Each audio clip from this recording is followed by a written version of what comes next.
It's worth remembering that only 30 delegates are at stake tonight. It takes many hundreds to win either party's nomination. John Dickerson is our CBS News Political Director and anchor of Face the Nation. He's in Iowa talking to Iowans.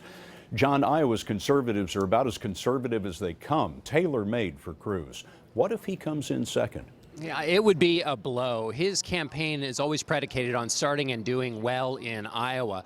That's because it's tailor-made for him. There are so many evangelical voters here and conservative voters. His entire campaign is built around this idea that he can build a conservative revolution. If he can't do that here, it calls the whole thing into question. But he has about $20 million cash on hand, and there are future contests in South Carolina and then a number of southern states on the 1st of March that would do well for him. So if he comes in second here, he could mount a comeback in those states. Well, it also seems that Iowa's liberals are tailor-made for Sanders, and of course he'll do well in New Hampshire next to his home state next week.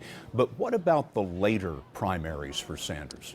Those later primaries, the electorate is less liberal, and Hillary Clinton has a better organization in those states. So it's harder for Sanders to build the kind of emotional support and wave that he's trying to build here in Iowa. And that's why Iowa is so important, because if he can't do it here, he's not going to be able to do it in later states. Now, Major was just telling us mainstream Republicans are fighting for third place. Why does that matter?